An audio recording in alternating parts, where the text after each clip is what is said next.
I think employers are starting to realise they need the workers. The older people are willing to work. You put the two together and you find that that's what's happening. Thanks to chronic labour shortages, flexible working arrangements and the government allowing pensioners to work more hours, more seniors than ever are choosing to unretire. In the last 3 years, just shy of 500,000 people entered Australia's workforce. 38% of those were over the age of 55. I can tell you this, 65 is not a use-by date. I have an awful lot yet to offer. I don't wish to take any younger person's job. I only wish to add to their opportunities. 72-year-old Val Dempsey has dedicated her life to nursing and the St John Ambulance Service. And even though she's retired, she's not slowing down yet.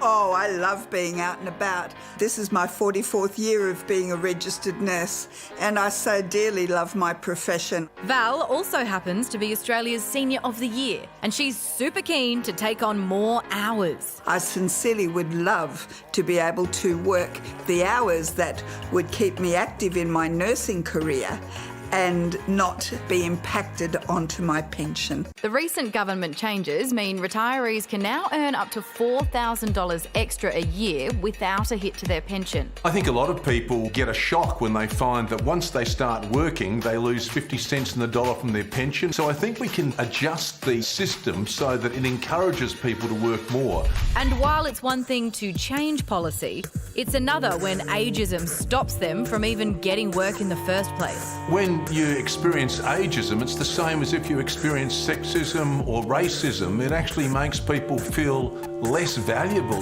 So I think Australians have to wake up to the fact that we can do a lot better. So is it time to embrace Nan and Pop back into the workplace for the sake of the future economy? It would be very nice for them to be able to be active in their community, maintain their mental health, contribute with all of their wealth of knowledge and have a monetary reward that doesn't put them in a role where they're going to lose their pension.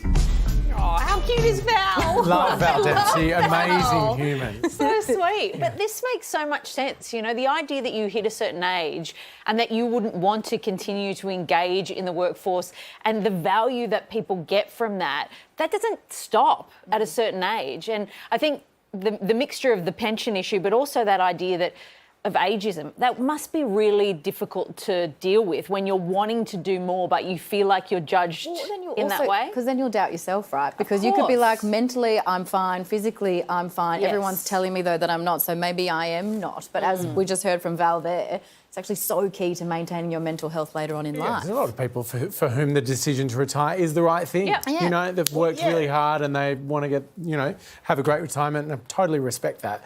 But you can see just in the numbers and the way the pension has worked, if you start picking up a bit of work, the way that suddenly starts getting chipped away. So if there is such a huge potential in this senior workforce, it seems crazy that we'd penalise them so much for taking that decision to remain active in the workforce. But I think that only works if you enjoy your job. You know what I mean? Yeah. Like if you love your job and you're passionate about it, that's fine. But for me, obviously, I cannot wait to retire and go into my actual passion of corporate accounting. That's my dream. And I'm heading there as soon as I hit 65.